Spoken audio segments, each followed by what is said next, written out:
IT job కోసం try చేస్తున్నారా? Coding ట్యూటర్లో training తో పాటు స్టైఫండ్ అండ్ 100% జాబ్ గ్యారంటీ. నమస్తే, వెల్కమ్ టు సుమన్ టీవీ. నేను మీ సిరి.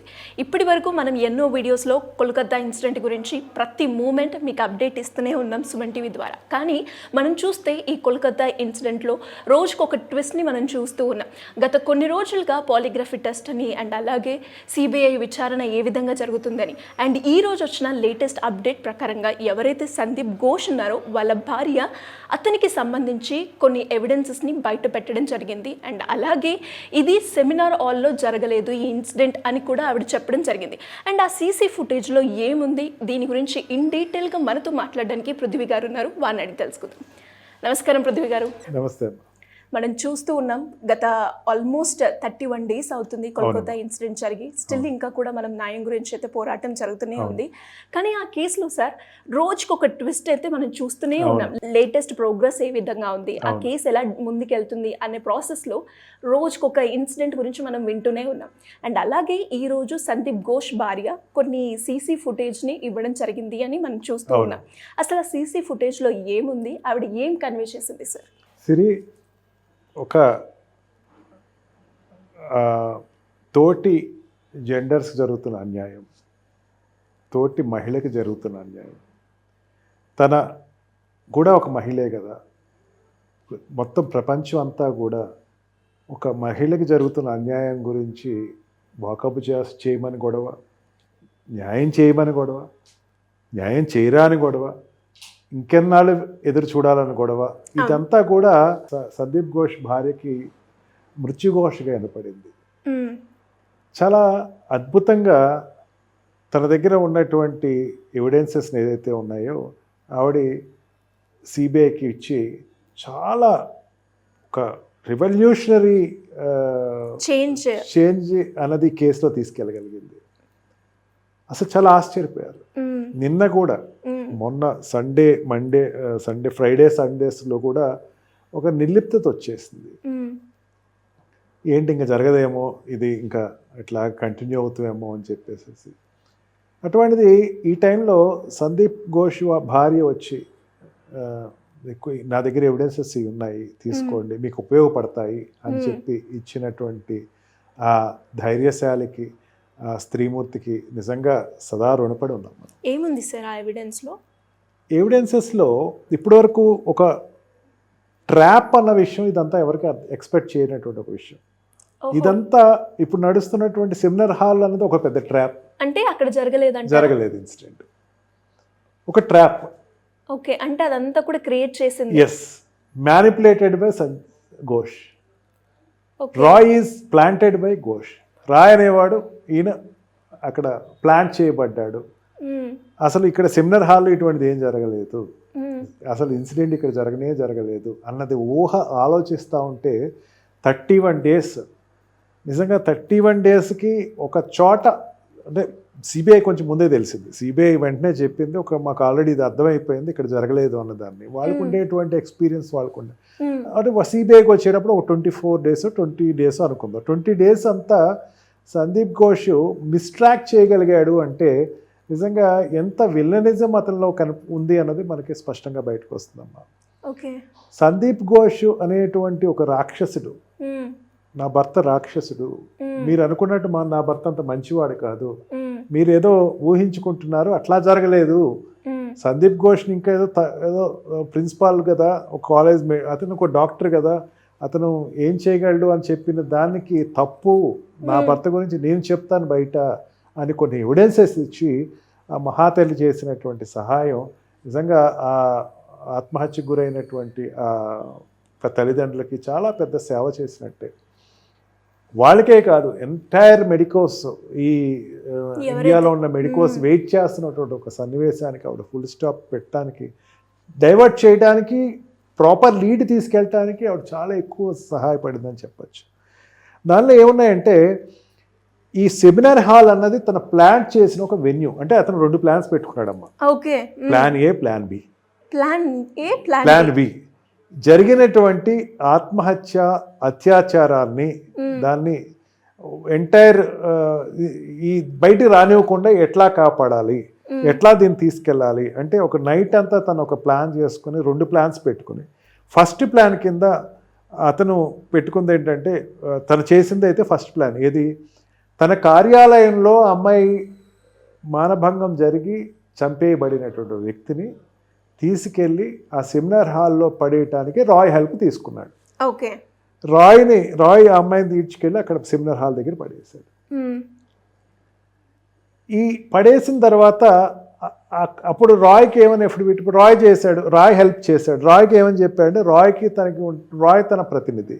రాయ్కి ఏం చెప్పాడంటే ఇది కేవలం సూసైడ్ కింద నేను కన్వర్ట్ చేస్తాను, నేను కదా నేను తయారు చేస్తాను, నువ్వేం కంగారు పడకు, దీనిలో ఒకవేళ సూసైడ్ కాకపోతే నువ్వు అప్రూవల్ కింద మారిపో, నేనే తప్పు చేశాను చెప్పు, నేను ఏదైనా నేను రక్షిస్తాను, నేను చూసుకుంటా, నేను ఎకనామికల్గా నేను చూసుకుంటాను అని రాయ్ని ముందు ప్రిపేర్ చేశాడు. సరే, అంతకుముందు అనేకమైన లబ్ధులు పొందుతున్న రాయ్ ఏం చేశాడంటే ఇదేదో నిజంగా వీళ్ళిద్దరి మధ్యన చాలా కేసులు నడిచి ఉంటాయి లేకుండా ఇంత టక్కువని. మనం వాట్సాప్ చాట్లు కూడా చూసాము, సందీప్ ఘోష్ అలాగే సందీప్ రాయ్ మధ్య జరిగిన చాట్స్. ఇప్పుడు క్రిమినాలజీలో ఒక మాట ఉంటుందమ్మా, క్రిమినాలజీలో ఏమంటారంటే ఒక వ్యక్తి సడన్గా ఏ పని ఒక క్రిమినల్ జాబ్ చేయడు అంటే అంతకుముందు రిపీటెడ్గా చేసిన దానికి దీన్ని కన్సోల్గా చేసి ఉంటాడు. ఆ రకంగా రాయ్ ఒప్పుకుంటాం. అందుకే వెంటనే పోలీసుల దగ్గరికి వెళ్ళి వెంటనే ఎస్ నేనే చేశాను, ఏం చేసుకోండి అని చెప్పటం. అది ప్లాన్ ఏ. ప్లాన్ ఏలో భాగంగా ఏంటంటే వాళ్ళ తల్లిదండ్రులను ఒప్పించటం. ఓకే, అందుకే మనీ కూడా ఆఫర్ చేయటం. వాళ్ళు మనీ ఆఫర్ కాదమ్మా, వాళ్ళు 3 hours మంత్ కన్నా 3 hours లోపల ఇవన్నీ సర్దాల్సినవన్నీ సర్దేసేసి ముందు ఫస్ట్ ప్రిన్సిపల్ డైరెక్ట్గా ఫోన్ చేసి మీ అమ్మాయి సూసైడ్ చేసుకుంది అని చెప్పటం. సూసైడ్ చేసుకునేసరికి 2 రోజుల క్రితం 2 రోజుల క్రితం నీకు సంబంధం సెటిల్ అయింది, పెళ్లి చేస్తామని చెప్పి ఉన్నటువంటి ఆనంద డోలాల్లో ఉన్నటువంటి అమ్మాయి మృత్యు ఘోషలో పడి ఉండటం చూసి తల్లి జీర్ణించుకోలేకపోయింది. అమ్మాయి చాలా హ్యాపీగా ఉంది కదా, ఏంటి పని చేయదు నా కూతురు అని నమ్మి ఆ తల్లి దాన్ని రిజెక్ట్ చేయటం. రిజెక్ట్ చేసినంతసేపు 3 hours బయట కూర్చోబెట్టారు. ఇంకా అమ్మాయి వాళ్ళు చనిపోయిన ప్రాణాలను ఏదో రకం చూడాలి అని చెప్పేసి అనుకునేటువంటి నిస్సహాయతని వాళ్ళు ఎన్కాష్ చేసుకున్నారు. ఇది అవ్వదు అని తెలిసారు. వెంటనే ప్లాన్ ఏ బిలోనే ఇంకొక ప్రతిపద ఏంటంటే వెంటనే క్రిమిషన్ చేసేసేయండి అని చెప్పేసి ఏదో తుతు మంత్రంలో వాళ్ళు ఎటాప్సీ చేశారు. ఎటాప్సీ చేసేసి ఆ అమ్మాయిని క్రిమిషన్ తయారు చేసేసి నేను క్రిమిషన్ నేను ఒప్పుకోను అంటే క్రిమిషన్ మీరు చేస్తారా మమ్మల్ని చేయమంటారా మీరు చెప్పండి, క్రిమిషన్ మీకు అవకాశం ఇచ్చారని చెప్పి బలవంతంగా క్రిమిషన్ చేయటం. మీరు ఈ పేపర్స్ మీద సంతకం పెట్టండి, బ్లాంక్ పేపర్స్ ఒక డీసీపీ లెవెల్ ఆఫీసర్ తోటి పంపించటం. ఆ పేపర్స్లో ఏంటంటే నువ్వు సంతకం పెట్టేస్తే బ్లాంక్ పేపర్స్ దేనికి సంతకం పెట్టా అంటే ఇది ఏదో సూసైడ్కి మీరు ఒప్పేసుకుంటున్నట్టు. సూసైడ్ ఏంటి మేము ఇంకా అసలు ఒప్పుకోవట్లేదు అని వాళ్ళు చెప్తా ఉంటే దాని ప్లాన్ బి ఫెయిల్ అయిందన్న సంగతి 2 days తర్వాత వాళ్ళకి అర్థమైంది.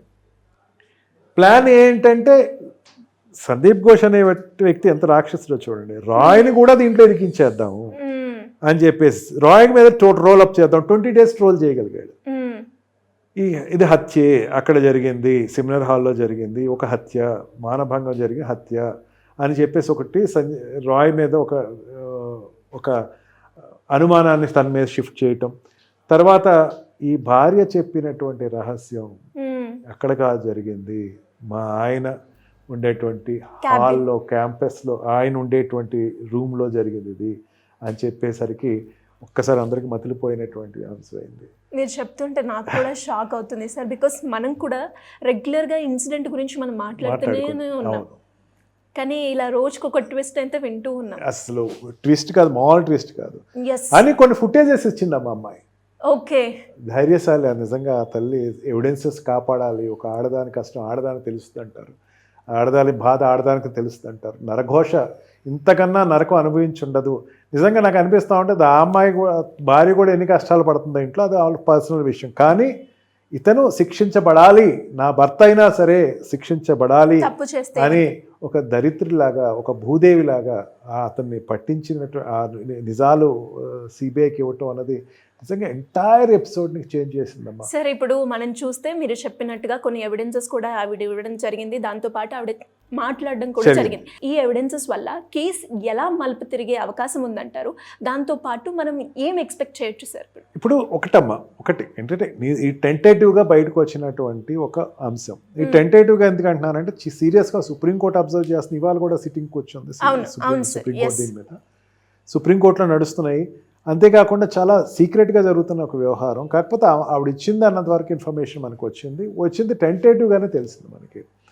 ఆవిడ ఇచ్చినటువంటి వ్యక్తుల్లో కొంతమంది వ్యక్తుల పేర్లు కూడా చెప్పిందట. ఆవిడ పేర్లు చెప్పి వీళ్ళని కూడా అనేసరికి మేము వాళ్ళు కూడా కన్సిడర్ చేస్తామని చెప్పి సిబిఐ తీసుకుంటాం. అంటే సందీప్ ఘోష్, సంజయ్ రాయ్ కాకుండా ఇంకా ఉన్నారన్న. అసలు వీళ్ళు కారమ్మా. సంజయ్ రాయ్ అన్నది ఇప్పుడు నాకు ఈవిడ చెప్పిన దాని ప్రకారం కాదు, ఆవిడే చెప్తుంది.